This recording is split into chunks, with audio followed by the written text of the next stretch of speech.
Hey, let me just pin this up here now. Welcome everyone. So I'm afraid getting a little bit late because I was the cause. I restarted my laptop and I shouldn't have really done that because I decided to install an OS update and it took 20 minutes. Oh my gosh. It didn't warn me it was going to do it, so I didn't expect it. So, luckily, I just did it in time. So what we're doing today is we're talking cider, as you know, and who we have here. But if you haven't been here before, really what we're doing is we're just having a chat. We just talk about cider, what the market, the industry, taste some of the ciders, and really, if you can get involved, better. Everybody here is very kind of in some nice prizes. So if you want to get involved and kind of come up on stage with comments, anything you have, then please do. You'll get some sort of a prize. There's a little hand icon at the bottom of your screen, which will kind of give us the attention that you're going to come up. So that's the housekeeping out of the way. So we have here today, we have Liam from Legacy, we have Davey from Tempted, and Daniel from Stonewell, I believe. So welcome. I'm going to now. My knowledge of cider is even worse than my knowledge of beer. So don't be surprised at the questions I ask, basically. Okay. So let's just ask. I'm going to ask the cider market. I mean, as we all know, or as beer was dominated by the multinationals, and the little basically. Kind of Indian brewing died out completely. It's only come back in the last 10 or 15 years. Cider is pretty much the same, but I think, is it? I would say cider is probably a couple of years behind the beer. Right. Yeah. Yeah.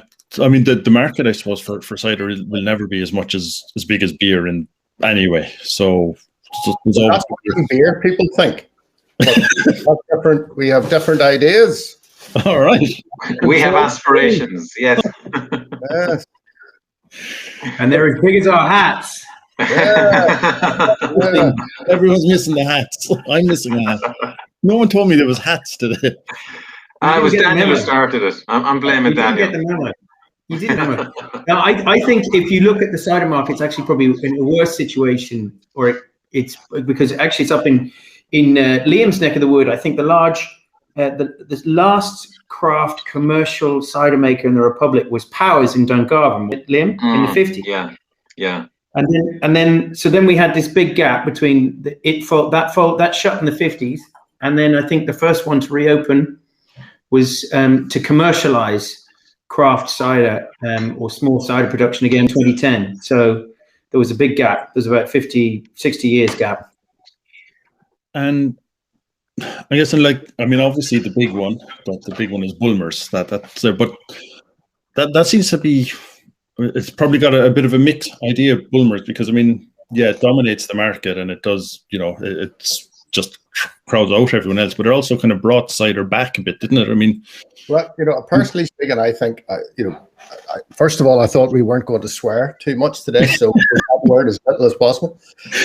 But in general, I think they were inadvertently responsible for the burgeoning cider market that there is now, and the fact that there are more people into it. They did a fantastic thing with the amount of money that they put into advertising. None of us can even remotely approach the amount of money that they have put into it.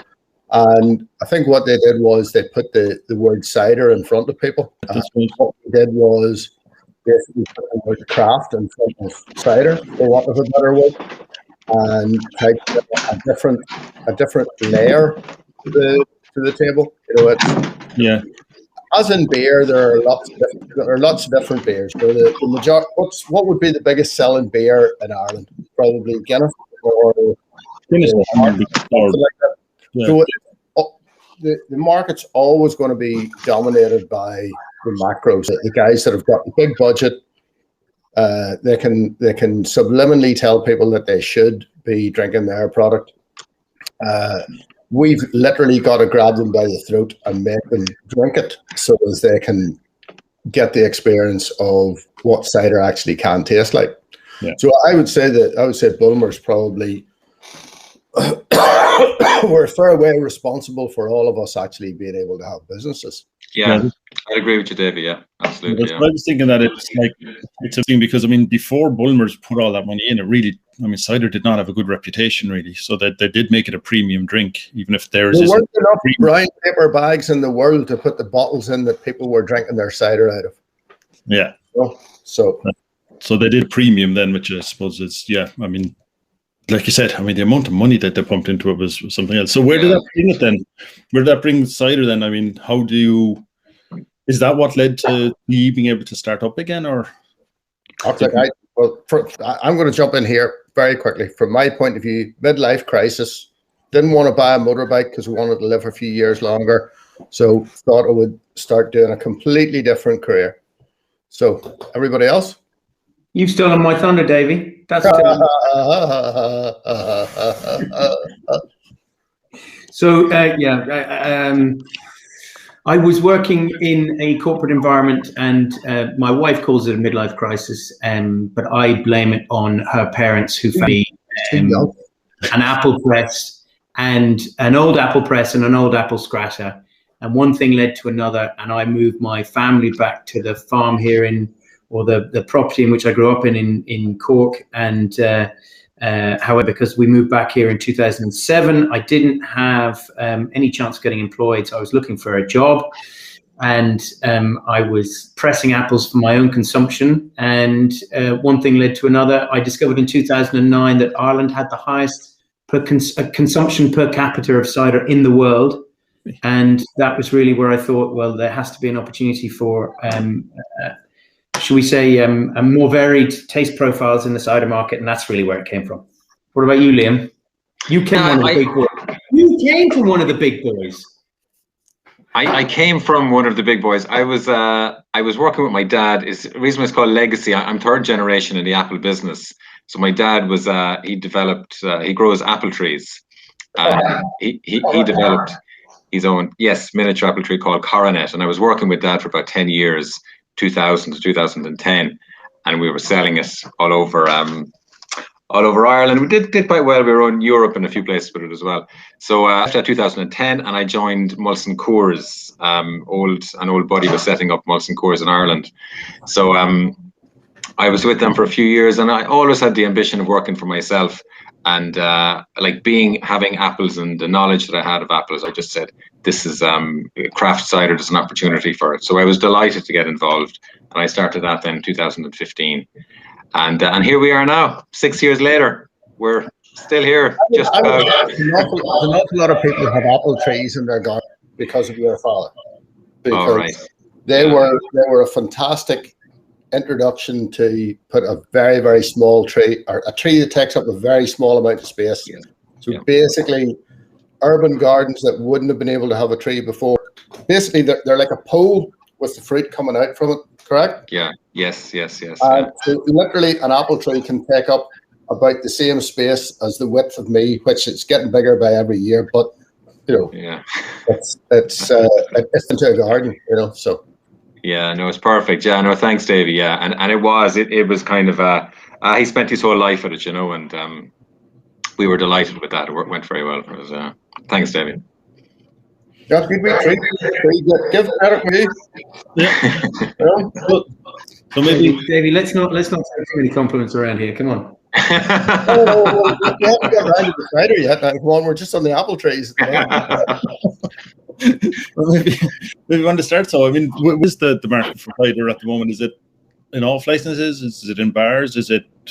Well, definitely now, Brian. It's all in off licenses, and I've had at bars, but we would have had a large percentage. I would have been 60% on trade, 40% off trade. Daniel was a much higher percentage. Davey, I think you were. I've very, very little on trade, a little bit of bottle stuff in restaurant. I would have had a decent business in restaurant trade, not so much in bars. No connection. Bars don't particularly bars like their margin, restaurants like their margin, but they just charge more for stuff, So if you want a nice bottle of cider with your meal, they're happy to sell it to you at €100, so. whereas an off-license, very, very, very, very competitive market in a lot of places. So pennies do make a difference there. Yes. So yeah, so look, maybe you should open one of them. Who went first with theirs, and then we'll kind of just bring back the conversation to. It's 13 minutes into the conversation. We haven't had a blinking. I'm gasping. I was going to crack one. I got to go up. The connection. I'm going up to get mine. I'm sorry. Right, what are we going to do first? Sorry, Davey, you said someone, Brendan Carroll, what was the name of the tree? He wants to put a tree in. They're coronets. Coronets, to Brendan. Basically, they were a fantastic way that a tree, instead of needing to have a canopy, basically just grows like a column. Yeah, I think my wife mentioned. They wouldn't be the heaviest producers, but whenever you're growing apples in your own garden, you're really looking for something that, you know, gives you a wee bit of your own stuff. You don't need 3.5 bucketfuls of apples, you know, whenever you can literally just go and pluck an apple off a tree and eat it. You know, they were a fantastic innovation. I think if they came in whenever I was still relatively young, you know, so it's obviously a long time ago.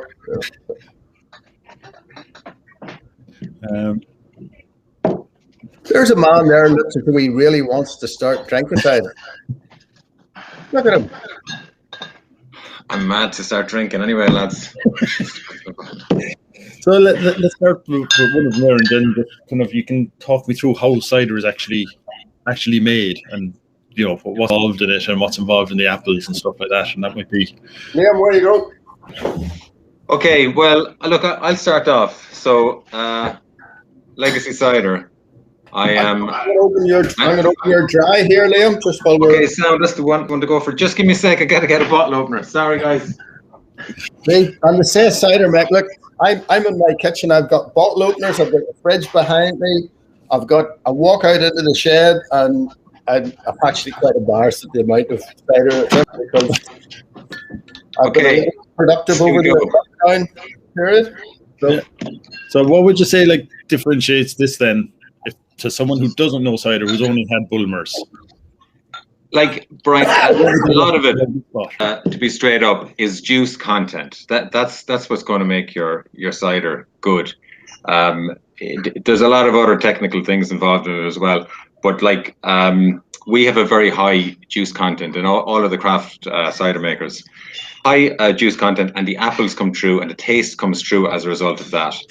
Outside of that, then there's this a blending that we do. So we use all different types of apples. You use broad categories of, let's say, a cooking apple, a cider apple, and an eat apple. And we blend all of those into our cider just to get a really good combination for the taste that we want for that particular cider. So, yeah. Bulmers is essentially the equivalent of a crew lager. Yeah, not very challenging, approachable by nearly everybody that goes to it, unless you're diabetic. You know, it's very sweet. This is you go down the craft method. Generally speaking, you experience a lot more flavor profiles. You know, so it's a bit like what's the difference between a New England IPA, a double IPA, a standard IPA? You know, basically it's just different levels of complexity, different levels of flavor, something that excites your imagination. You know, there's Liam's dry. I would say it's not particularly dry from my point of view. Clean, fresh. There's a thing that I notice with a lot of the cider apples that are grown in the south, that you do get quite, and from particular areas, you do get quite distinctive sort of vanilla style flavors in them. Comes through very strongly in the cider, gives it a much more rounded. Davey, I got to cut in on that. There is vanilla, and very well picked up on it, but there's vanilla in this one in particular. It's quite strong, and that is because we've aged a portion of that in bourbon barrels. Okay. And that, yeah. What are we tasting? Dry. What are we tasting? Legacy dry. Legacy dry. But no, Davey, and this was only blended now, Brian. This was just blended in March, in February, and we bought it in the middle of March. So it's only spang new. We put a lot of work into this one. I'm very happy with it. For us, it gives there's a bit of acidity in it. It's not, as Davey said, it's not a traditional dry. The Irish palate is a little sweeter, but there is a bit of acidity. There's a bit of dryness at the end of the mouth, and I really like that vanilla that's in it because it gives a perception of sweetness as well. It's a vanilla. Are you guys collaborating? Sorry? There's a similar flavor. You know that sort of mysterious flavor, Davey, in your ciders, which I always get, and you swear to me is not Bramley. I'm getting a bit of that in this. What are you doing?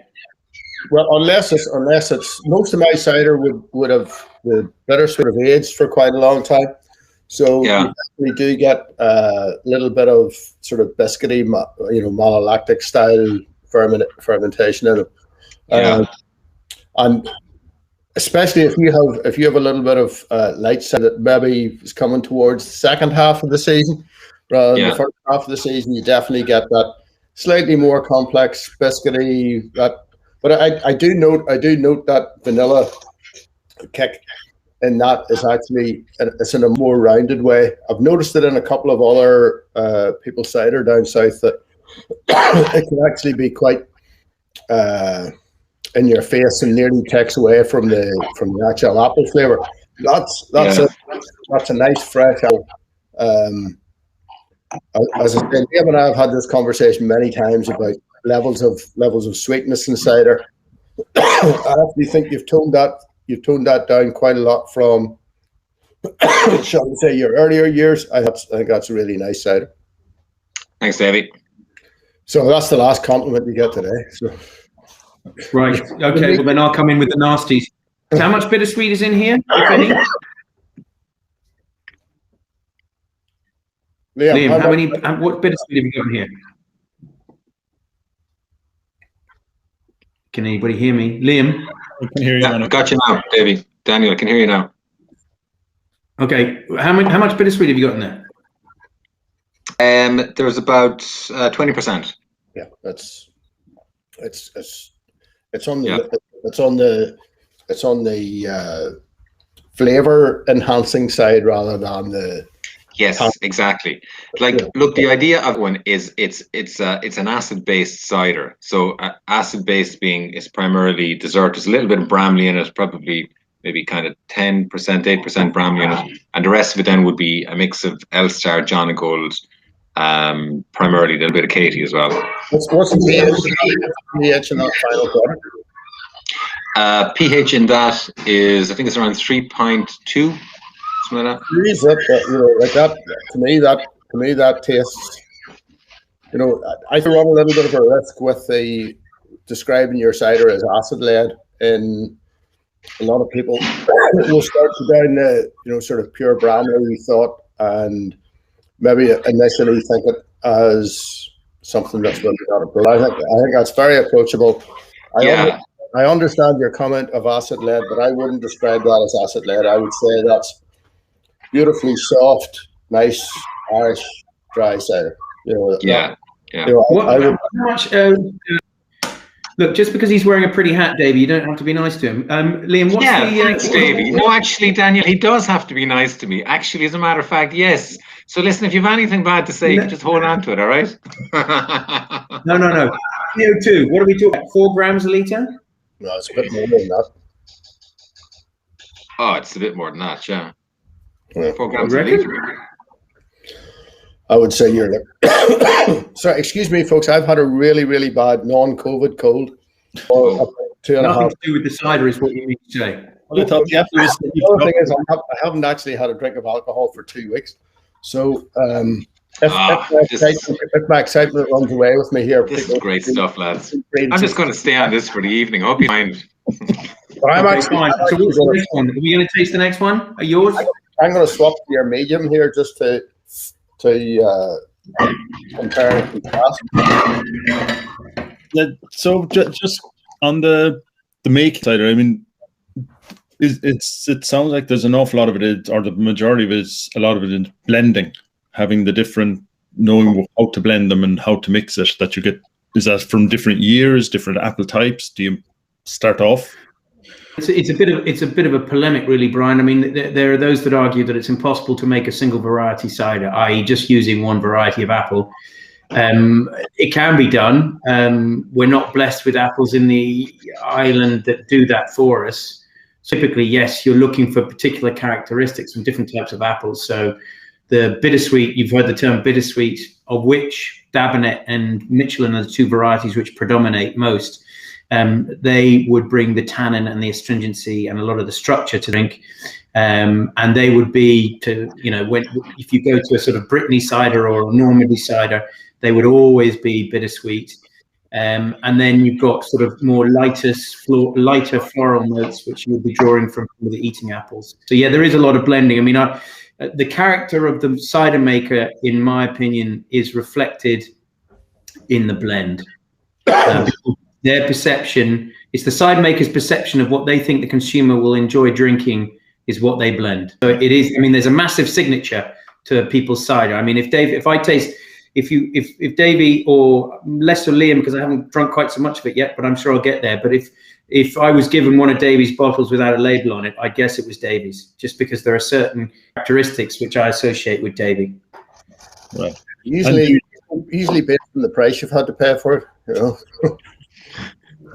but like when you're blending the cider, so do you get the different breeds, the different types of cider, the individual ciders out of those, and then blend them, or do you mix the apples together at the start, or how, and then blend to see? Yeah, that's really interesting, and everyone has a different kind of a take on that. What we do, and what we've like, the reason why we started off single fermentation, so you get in your, let's say, your Elstar, your John O'Golds, or your Katie, for instance, would be the first apple out, and we would ferment that singly, so ferment that all on its own. And then the next apple that comes in matures. Do you ferment those individually, separately, or you do that blend and you do that? So like it's an early season blend.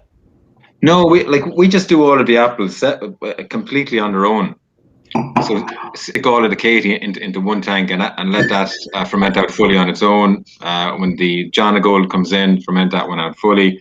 And that's the way we've always done it. Each of the bittersweets, then the Dabinet and the Michelin come in. Well, they'd come in and around the same time, but still we just ferment them separately.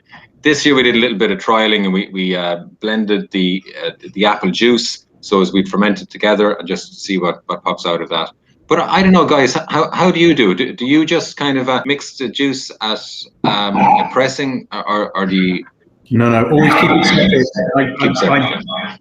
I believe that you get you allow the fruit variety to develop its own characteristics when it's not mixed in, either when you're grading the fruit or when you're mixing the juices. And I think that gives you more levers to play with when it comes to blending. When they've got their own sets of characteristics, and you can turn them down and adjust them. Whereas when it's just one, mass of fruit, you haven't got that opportunity.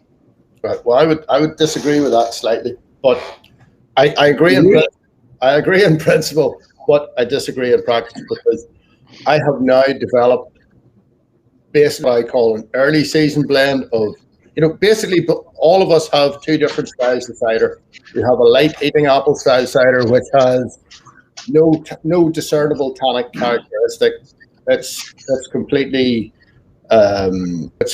characterized by its level of acidity.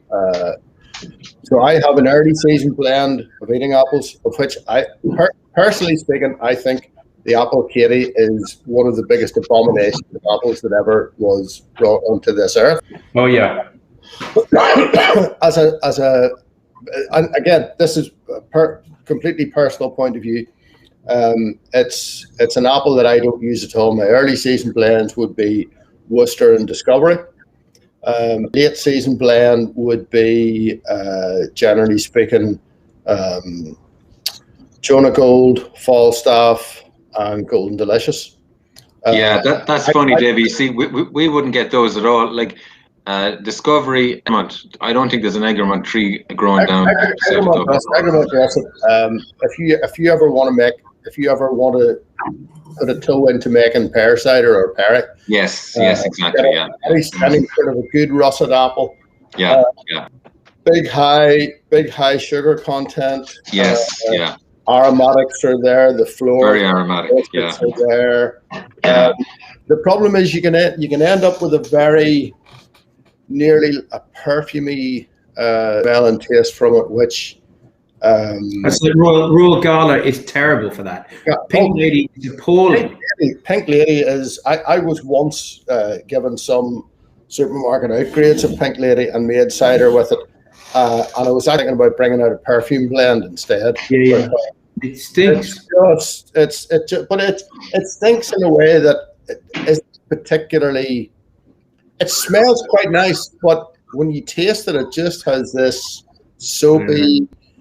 Non-drip flavor, so it smells like a lavatory air freshener to me. I got to tell you, I didn't like it at all.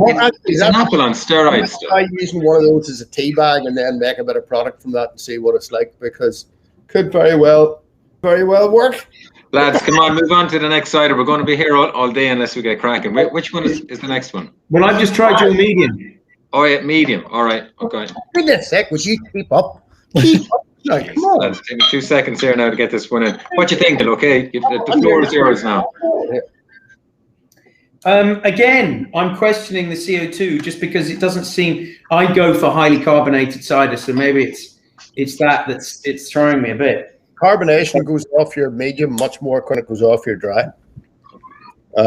Partly due to the sugar content, I would say it just doesn't seem to hold it quite as well, because I would agree. I would say that's not anywhere near as well carbonated as the first one. Yeah. No, that's the problem. No, that's the problem. It's a very pleasant drink. It's a very look. I tell you one thing: if you had a Bulmers person and you gave them a bottle of that, there's enough characteristic about it makes it out to be very different, but it's very approachable in the way that a Bulmer cider doesn't necessarily have strong characteristics, strong flavors. That just has a beautifully fresh apple flavor. So I think it's as a cider to give to someone to move them on to drier product and more, shall we say, challenging cider product. I think that would be an extremely good starter. And that's an interesting point, because I can see Barry Masterson's made a comment there. When we started with our medium dry, which is still our largest seller, but I would say 20% of our volume now is dry, 25%. What's been your experience of that, guys? Well, whenever I started out, I had a dry and a medium dry, which basically was dry and a sweet. And my sweet sales would have been 85%, and the dry sales would have been 15%. We probably do, compared to that first year, we probably do 5-6 times the volume now. I've got 5 ciders, and dry cider makes up 40% of my business. Wow, 40%, yeah. I would have started out, my dry was the first one out, and then when I introduced the medium, I would have thought that the medium would have at least leveled with the dry, but the medium is out now.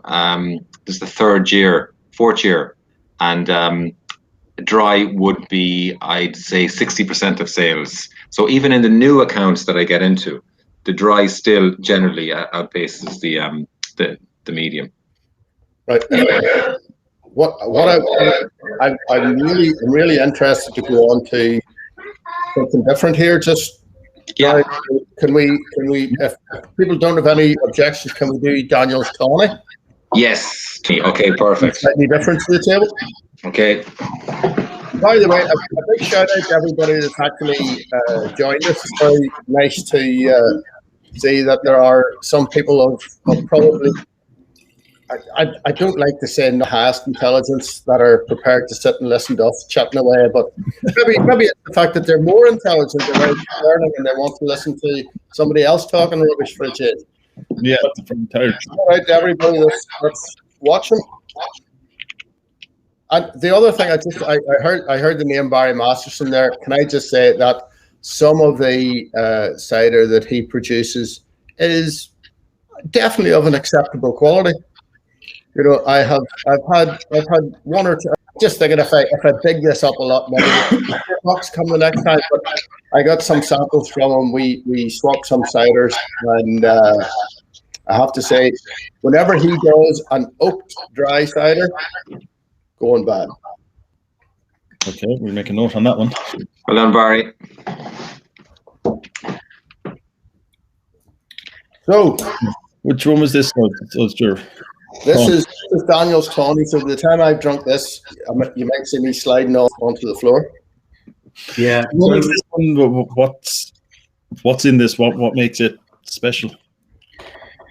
Well, I suppose as there might be a few beer aficionados checking in, I should be honest and say this came about actually because I was going to do a collaboration with Sam Black, and one of the base ciders that I brought along to do the collaboration was this one. And whilst we worked on another project, I found some hops, and I decided that this product was just too good to leave alone. And basically what it is it's bittersweet varieties. So it's predominantly Dabonet apple variety, and it's chapelized, which I'm sure all the people on the call will recognize. But basically that's the addition of artificial sugars once the fermentation process has been, or artificial, not artificial. What age is that base cider before you start finish, before you shut off? At least 18 months. Yeah, because it's got lovely mellow tone to it. So I chaptalize it up to 15%. I rest the fermentation. I leave residual sugars. We've got about we're at about 1,019 in gravity terms for that. And then it's aged on its lees. So we leave it on its lees for the 18 plus months. And then basically just before we bottle it, we went through the flower of the Eldorado dry hop. So we don't sell huge quantities of it, but it's extremely popular for those that do drink it. It's done very well in competitions for us. But really, compared to a sweet wine, to a sherry, to lots of different things, it's quite interesting asking masters of wine to tell you, what is the thing that's not apples in there, because they rarely get it. But basically the idea of the hops is to use the bitterness of the hops to add another layer of complexity, but also to counterbalance, if you like, the residual sugar that's been left in the tawny. So that's how it's made. It comes in at 15%, so not for the faint-hearted, and should be drunk in, that sort of glass as opposed to a pint. Geez, a pint of that is, yeah, okay. Well, there've been a few car crashes at trade shows. That's all I'll say. Literal car crashes, but those big hairy-chested fellas who reckon they can drink, whatever in vast quantities. But anyway, I have to say one of the things that gets my imagination so much about cider is that I would love to be 20 years younger. I'd love to be 30 years younger to see where the path leads you, because this, would it be right saying, Daniel, this is about 4 years out in the market, maybe? Oh gosh, it must be more than that. Maybe 5. Yeah. This is a natural progression of somebody who's playing, right? So this is, make your cider, sell a cider that's commercially fab, and then we're going to sit down, we're going to play, and we're going to see where we can take things. Like you look at the market that there is now for, like I say, strong high ABV PAs, imperial stouts, that sort of thing. Never in anybody's wildest imagination would that have been brought out in the first 2 or 3 years of production. People need to get a basis behind everything, and this is everything about putting decent root behind you, and then you can develop a product like that. That product is unrecognizable to the first product that you brought out in that form. I think this now has This sounds like I'm nice all the time. So what were you saying, Davey? Were you saying we weren't going to be nice to each other? I mean, remember we met before this. We said, listen, lads, we're not being nice to each other. We're going to start being critical. We have to be critical. Davey, you obviously never got the memo. Yeah, well, this has become a very refined product. He's not normally this nice, by the way, Brian. One of the things Daniel said earlier on, that he came back to Ireland and couldn't find a job. Well, I'd say now he's definitely unemployable, because he has so many thoughts in his head as to where he's going to take things, new products that he's going to bring out, that there's nobody would give him a job now, because there's probably about 1% of his attention span that isn't on new product development. So. Daniel, just one question on it. Would you barrel age it? It seems like a cider or a drink that would do really well in a barrel. A lot of people think we do barrel age it, actually, Liam, interestingly enough. You could. We also have an apple oak wine, which uses a similar base, but without any sugar. We haven't. Interesting. Yeah, I did put some out. In the market about 3 years ago, and it was returned. I went to which off-licensed premises with somebody saying it was corked. So I think the people who drink it have got a perception as to what it is, and I guess it's a bit like my medium dry. I'm not going to change it at this stage, but I think there's plenty of, as you say, and I think Davy's going to come on to something in a while. There's plenty of opportunity with oak. And what we can do with that, as long as the revenue don't penalise us too much. So it might. We'll see what happens. One of the things I think you leave yourself slightly open. I've had this discussion with a couple of other people. You leave yourself open to a lazy review from people, where they taste something and they don't actually try to encompass the flavours that are in it. They just immediately straight to the easiest thing. And in a cider, it's maybe vinegar. They'll say, there's vinegar in that, or whatever. And if they actually sit and taste the flavor profile, they'll find that it's actually a savoury, very complex background flavour that's in it.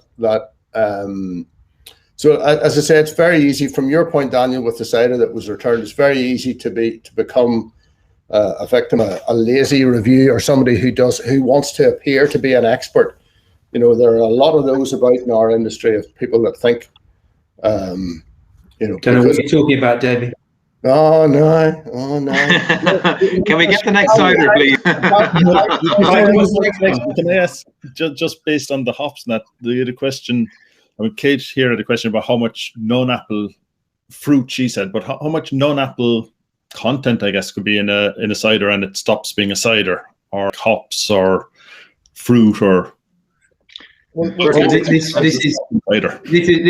This is a very germane question. The revenue are supposed to be harmonizing, but so, for example, the tawny is considered as cider, believe it or not. I'm slurring my words already, and I'm only on the full cider. God, I'm starting. Tawny is considered as cider, but we have the same ABV cider, which is oaked, and it's not considered as cider, except nothing to the other one other than it's just aged in oak. So I think that's a very good question, and I think it's unclear, and I think there's a whole area around that which needs to be addressed across the industry, because the problem is cider is a very old church, but the reality is there isn't anything but water and concentrate in a I'm going to swear, Appleman's or Orchard Thieves, but they're called a cider. And all of the ciders that you're tasting today, which are nothing apple juice, are also called a cider. And so I think there's a perception perspective in relation to the consumer as to what cider is and what we categorize it as an industry. And then from a revenue perspective, and it's one of the biggest issues that they've had at a European level, is because cider hasn't been a ubiquitous drink such as beer has, there is no classification as to what cider is. So at a national level, there's a lot of people making it up as they go along.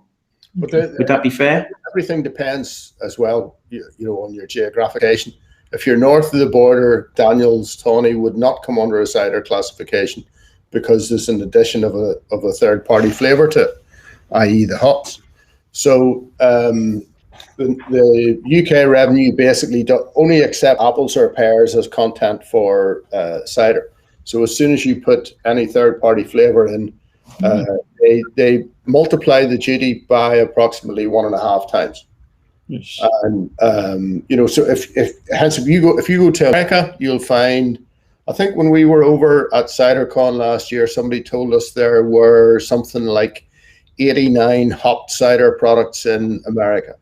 If you have a hopped cider product in the UK, your duty level just goes from 40 pence a litre to nearly £1 a litre. So all that innovation that you could have is basically stopped. So it's the revenue take a very different attitude depending on whether you're in the north or whether you're in the south.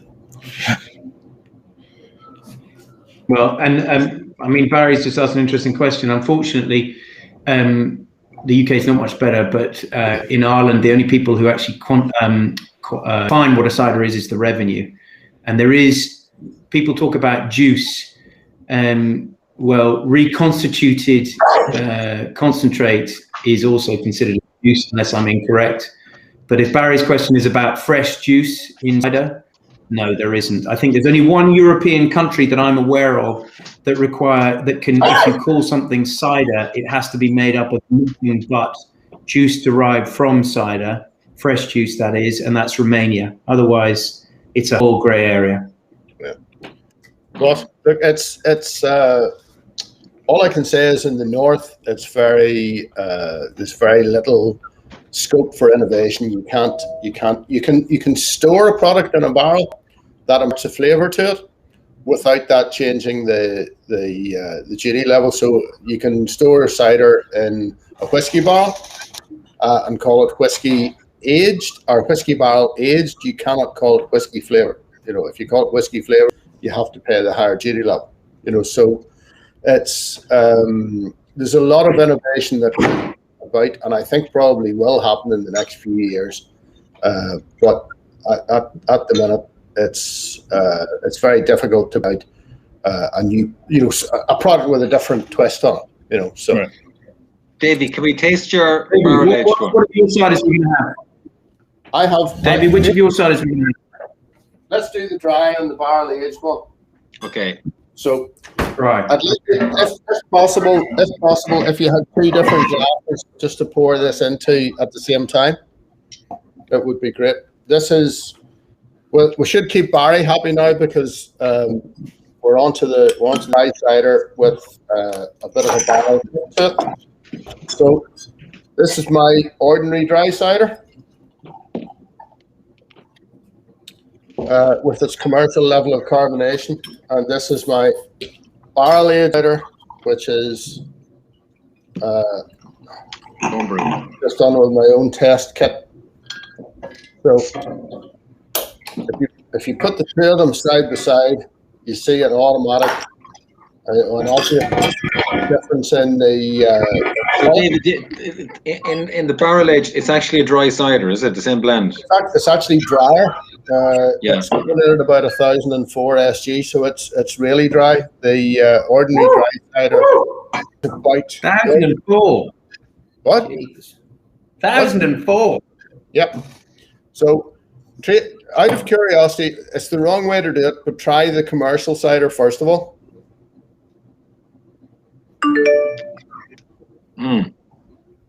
There's a nice bit of bittersweet in that, isn't there, Davey?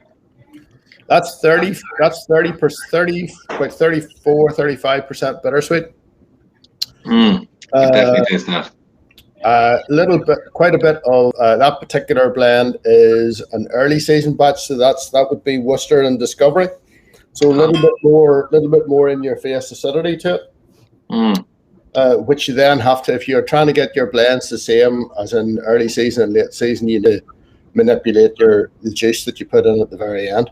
So, but this is the one cider that I'm incredibly proud of and pleased of. This is what I wanted to make for myself, and I've been able to make it fairly consistently.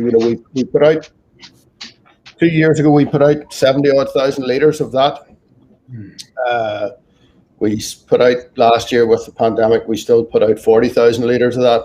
And I'm really pleased that every batch we put out is, I would say it's within 1 or 2% of the batch previous. You know, it's a nice, dry, easy drinking cider. Well, I was going to ask you have a nice balance between acidity and all bittersweet. That you got quite a strong bittersweet coming through, but I can't say like the flavor of your dessert apples that you use in it aren't coming through, but the acidity of them is coming through, and that balances then with your bittersweets. So to me that's meant to be an easy drinking dry cider. So hence it's about 1,006, 1,007. You know. Yeah. Is it as low as that? 1,006, 1,007. Yep. Cheapest. That's easy drinking for a dry cider. Well, see, that's all because you've got a wonderful cider producer in front of you here. You know, who can make. And I'm always going. You know, absolutely. Look, why hide? Now he's giving himself compliments. Bloody hell! You know, it's one of those things. But no, look, it's all about everything. You spoke earlier on, Brian, about how important is blending. To me, blending's everything. You know, you know what you have about you, in different styles of cider. Like some of the bittersweet cider that's in that commercial dry cider is from 2016, right? So I try to have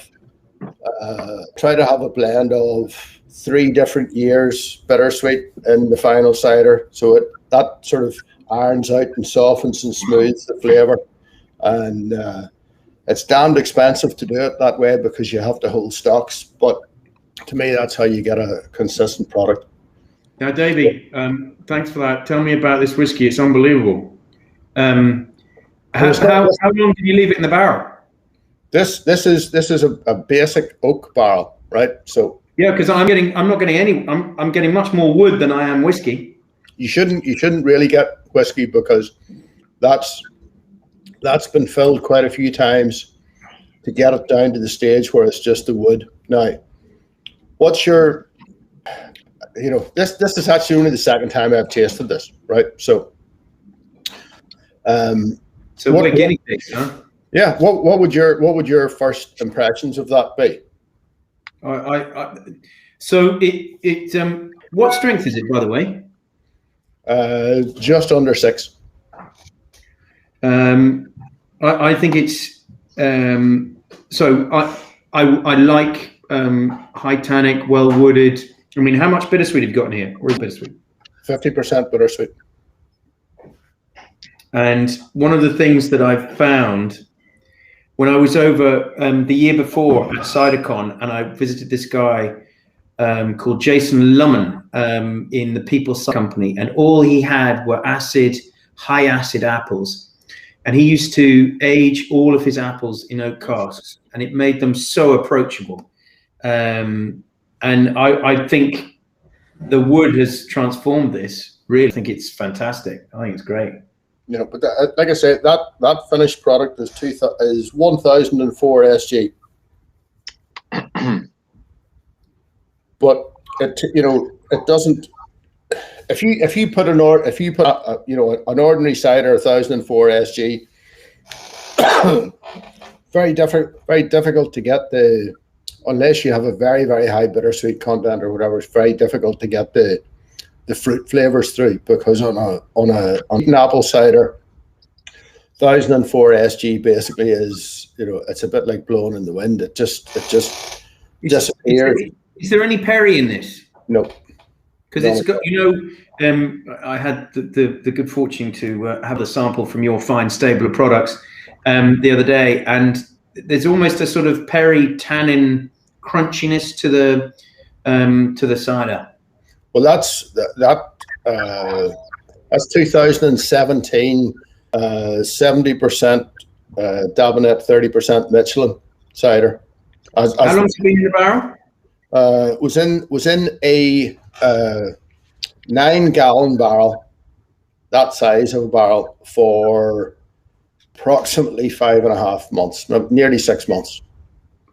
So there were they clearly wasn't spent by any stretch of the imagination. There's lots of wood in that. Yeah, Yeah, it's unusual, Davy, because most of the kind of the whiskey barrel ciders that I taste it's vanilla, and it's actually the whiskey that's coming through into it, rather than what you have here is you have the oak and you have the tannins from the oak. You know, don't call it an oak barrel. You know, I have mine as a small oak cask, and the fact that you're dealing with a very small cask allows me to use my favorite phrase, which is surface area to volume ratio. Yes, loads and loads of the product in contact with the wood. To me, there's a guy in Belfast who tweets under the guise of beers from the wood, and he gave me this. He's loaned me a small cask, and I in my wildest imagination, I didn't think I would get something as soft and smooth to come out of it, you know. So yeah, but it's got incredible character, Davey. Incredible character. You don't think that would be a beer drinker's cider? Yeah, possibly would. Yeah. I think you got a lot of people that like, you know, that like a beer would drink it. And this I actually have to say is, I'm back to him again, is Barry Masterson, who sent me some absolutely beautiful oak-aged ciders. And we both agreed there's one other eating apple cider that he had, wasn't particularly to my taste, but all the stuff that he puts in barrels, he's got the length of time in the wood right. He's got the blends going in right. By the way, his other cider, there was nothing wrong with it. It just wasn't to my particular taste. But that's what made me to make the blend of cider to put into that barrel, you know. So there's character of the cider going in, and there's a hell of a character of the cider coming out, you know. But I think that's outstanding. I drink a lot of that. Yeah, it's got really good body. You've managed to hold, good viscosity out of it, like. Yeah, but I just like that. I had no ordinary juice to finish that, so that's a reconstituted Lidl best apple juice in that to finish that cider off. Oh, right. So you have added. I have the only sugar. You know, the product would have been 997, 998. Well, you've got about 10% juice in there, then? Is that right? Your mouth's right about right. Yeah, it was approximately 1 point something liter in a 20 liter. In a 10 liter drum. Yeah. So. And do you think it needed that? Just going back to this guy Jason Lumen in Grand Rapids, he didn't add anything to his apples once they've been aged in the bourbon barrels. Yeah, but the American cider market is based on austerity, and it's based on any sweetness that the wood would bring to it would be a welcome relief compared to some of the ciders that the Americans drink anyway. You know, so I think from a point, see I'm being absolutely enthusiastic about Irish cider, and I've completely despised the entire American cider market in one phrase. But Irish cider, I think, what I try to do, I try to make every cider that I make, I try to make it as approachable as possible. So that SG, I think, is the correct SG for that. Personally speaking, I would have been quite happy to drink the raw cider coming out of the barrel, but I just felt that step too far for the consumer. I think just a little bit too far for them to move to that. But there were 79 bottles of that in the very first batch. So can I have some more? If you ask nicely, yes. I want your advice on a couple of other things at some stage. So probably yes, it'll be a good bargain chip. You know? Okay. Deal. But it's one of these things you play about on lockdown with different products, and you try to do things. But how you would make that on a commercial basis and charge the money that you would require to actually bring market would be a very difficult thing to do. Yeah, well, you're right. I mean, we're playing with, as I've mentioned to you in the past, we're playing with the whiskey barrel aged stuff ourselves, and a litre of duty is going to be, a litre of that will incur a duty charge of €4.24. How much? €4.24. See, that's... I actually, with that cider, I would get away with standard duty on that. But it'd obviously have to put a fair bit of expense into the right quantity and the right quality of barrels to do that properly. And in this day and age with pandemics and early cuts, which I think probably are, invariably will happen. I don't know how you would bring a product like that to the market. So it depends. Surely it depends on how much volume. I mean, if you do it in small enough volumes, there'll always be a demand for it. I mean, and one of my thinkings on the whole, because at the moment, Brian, the cider, if you don't back sweeten, so in other words, generally speaking, we can go into the way different styles of cider are made. But I think the three of us on this call ferment to complete dryness generally as a rule. So most people won't drink entirely dry cider. So the question is, how do you back sweeten it? You can do that with sugar. You can do that with fresh apple juice, which a lot of us do. But if you don't add fresh apple juice and you only use sugar, then as per the EU directive, which I can't think off the top of my head, there is no BBE date. So one of the sort of saving graces that I'm thinking of, Davey, with whiskey blend I'm looking at is that there won't be a BBE date on it. So there won't be quite such a compulsion. Let's say, I don't know, I might only do 1,000 litres. But, if it takes me 3 years to sell it, it's not the end of the world because it won't have a BBE date on it anyway. One of the big problems that we have at the moment is there are no festivals.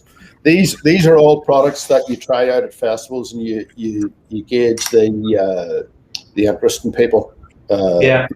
But you and I both know, and Liam, you're bound to have had in your early days as well. You're massively in your production values and your production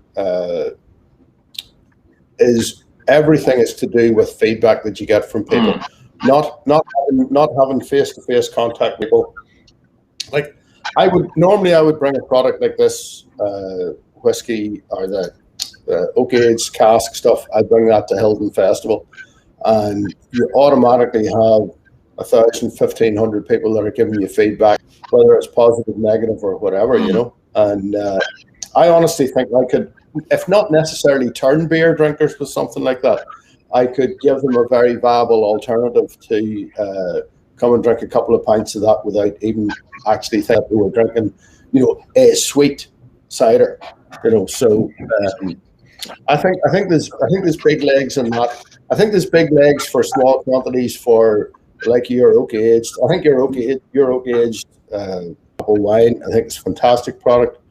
That tawny has become incredibly refined.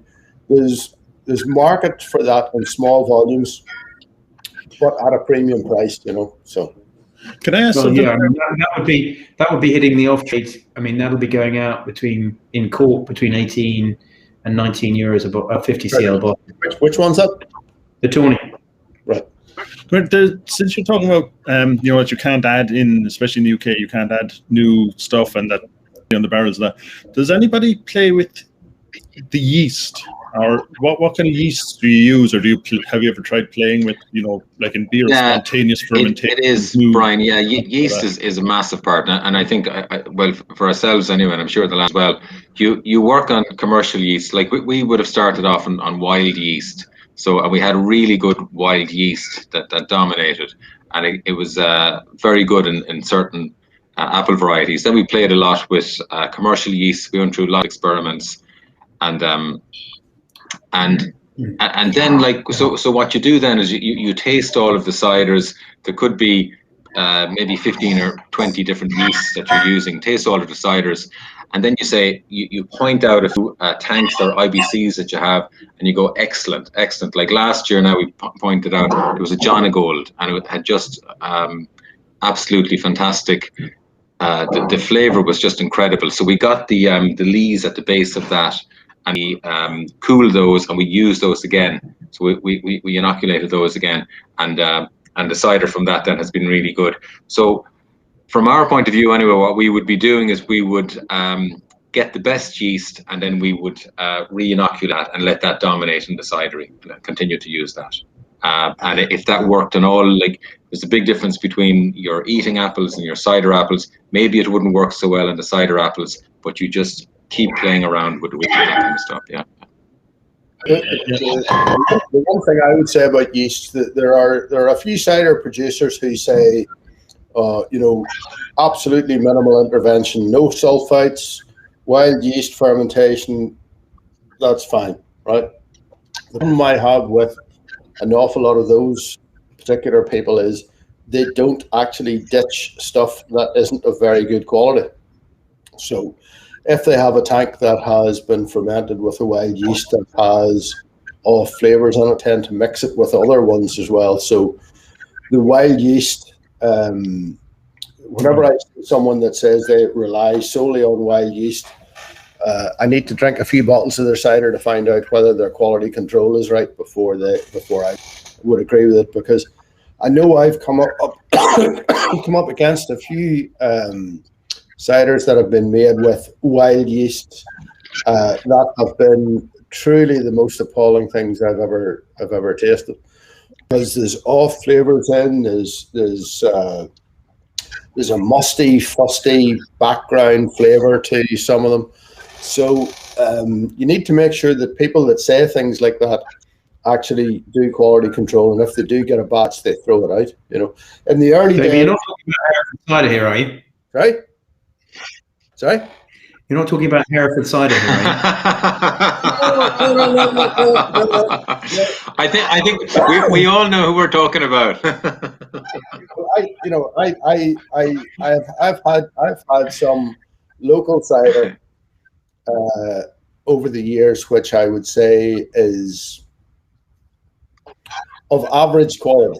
You never have anything that's truly undrinkable. Well, so far I've never had an Irish cider that is truly undrinkable, but I've had some that were, shall we say, challenging and interesting to I've been there. But and there are a few people that wear this as a badge of honor. I don't sulfite. I use natural yeast. I do this, and I look at them sometimes and think, you maybe would be better, using the odd commercial yeast just to see how it compares.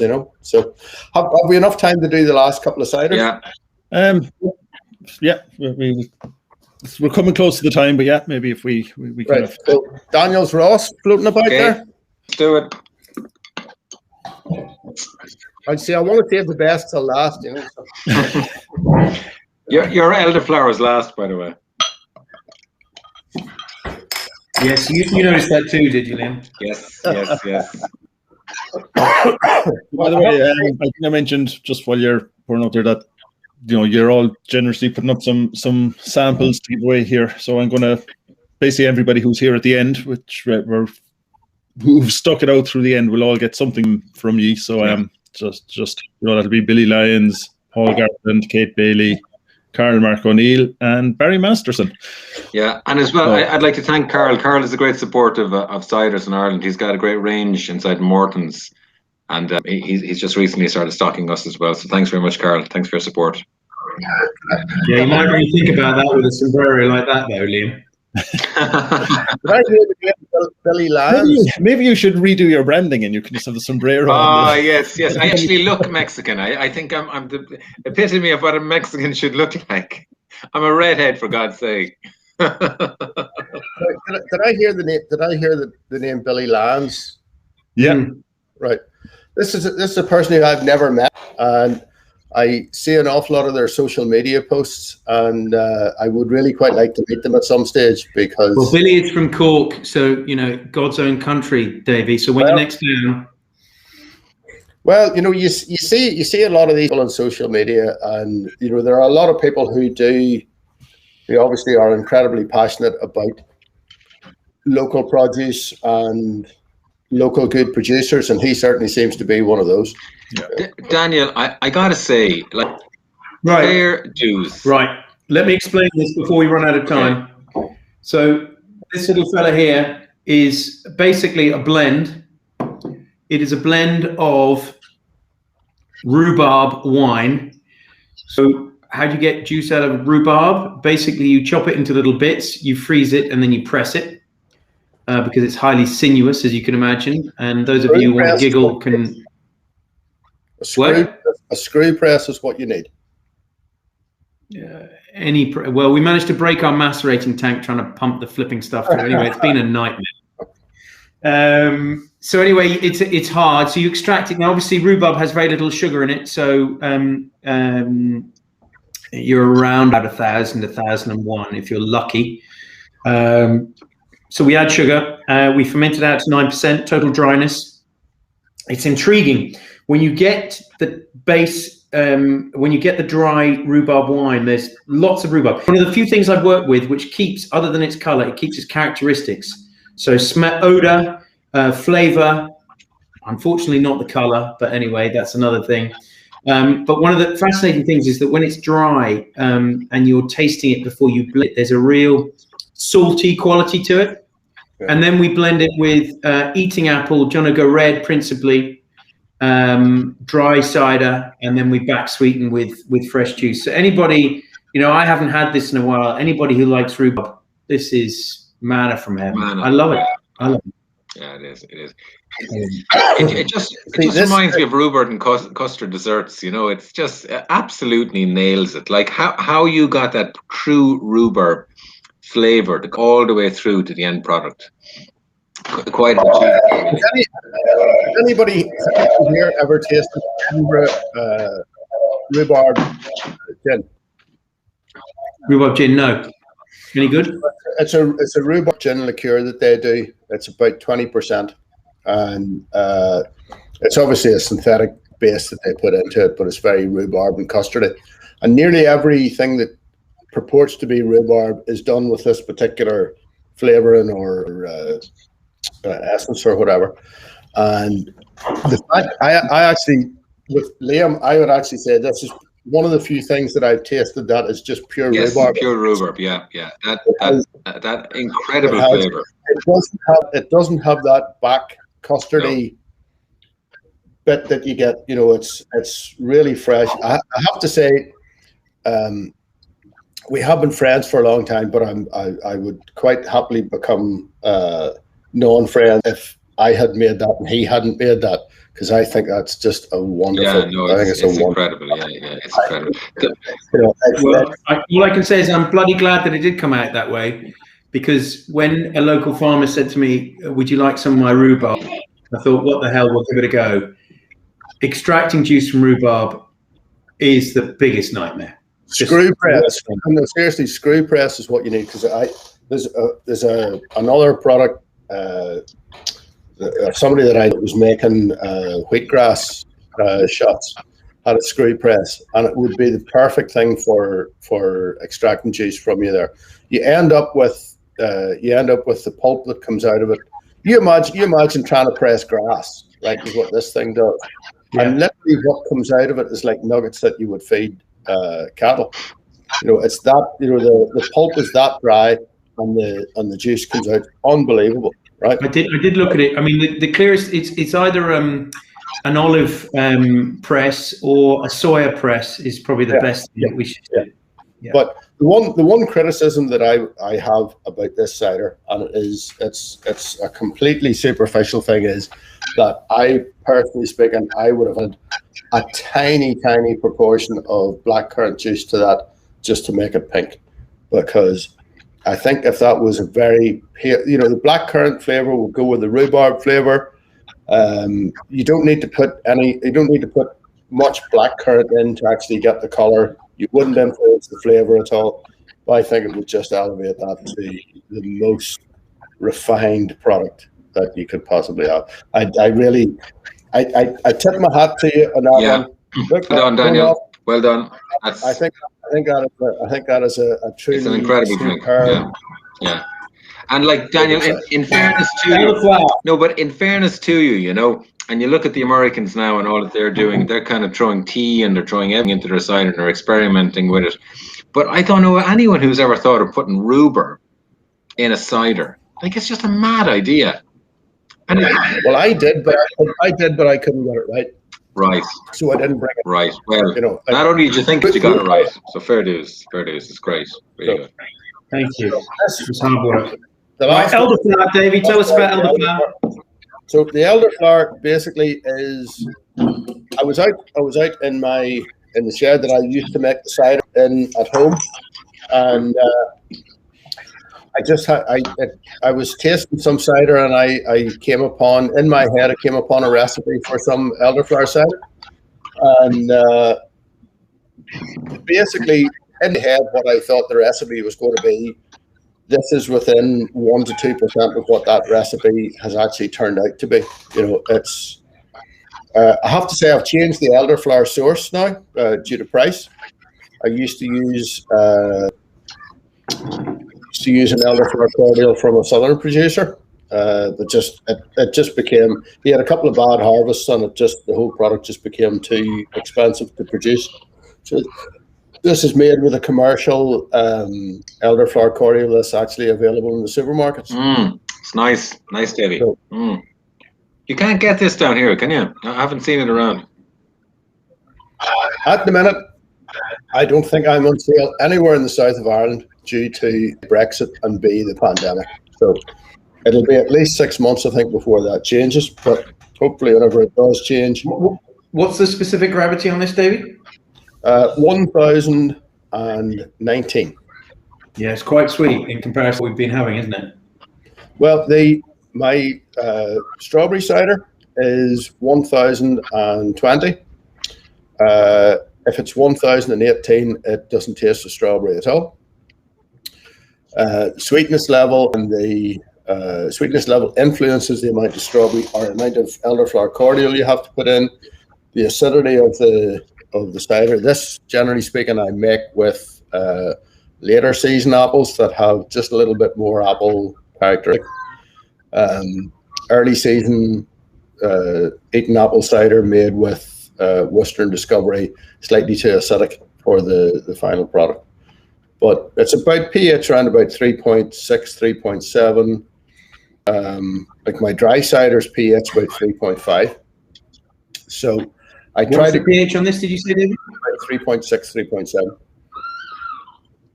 You know, but the seems more. Or it's higher. It sits around about 3.6, 3.7 now. It's lovely, Davey. Really drinkable. It's a lovely cider, very nice, and it's a nice subtle. Yeah. What I like about it, Davey, the elderflower is subtle. And on the aftertaste, it really carries through, you know, in a very pleasant way. It's not overbearing. I mean, what I found in the past when I've had elderflower is you just get elderflower at the beginning, at the middle, and at the end, and then it comes back and smacks you over the head. I mean, this is quite delicate. It's well balanced, so very pleasant. Well, this just goes to show that I can actually do subtlety whenever I want to. You know, it's just that most of my life is revolved around absolutely in your face. And but you know, elderflower is one of those things that first of all, it's a Marmite for you either like it or you don't like it. Yeah. And it's always best whenever it's understated. You know, what I like about your rhubarb is it's there at the beginning, and it's there at the initial taste. It's there at the final swallow, but in the middle of it, you actually get a lovely cider characteristic. And I think the elderflower is the same. I think any good flavored cider shouldn't be a slap in the face. It should be a subtle tap on the shoulder to, oh, you know, I'm actually here. I am actually here. Well, I think you're very mean not to have given us a rhubarb. I mean, sorry, a strawberry. Yours is unbelievable.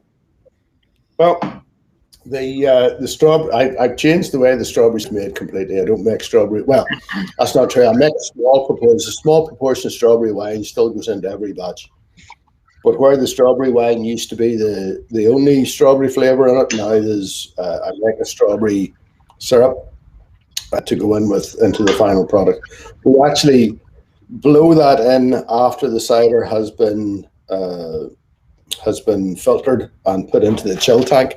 We actually blow the strawberry syrup in afterwards. And well, however you make it, it's damn fine. And I think you deprived us, Davey. I think you deprived us. Look, strawberry wine's fine, but everything is it's all about temperature. If you try to make strawberry wine in the middle of winter, unless you have a proper heat control system, it's a disaster. You end up with sulfurous odors that you definitely would not want in your finished product. My septic tank at home has been the receptacle of a few hundred liters of strawberry wine over the years that just didn't quite make the cut. So, and I'm at the stage now where I can't cry anymore. So whenever anything like that is thrown away, I pine just a little bit more. You know. Maybe we should leave it on that depressing. Davey pining. Oh God, how pitiful! Oh jeepers! In 15 minutes, I have my two grandsons, my daughter, and my son-in-law coming. So there's an evening of debauchery. You should behave yourself when your grandchildren are around, for God's sake, Davey.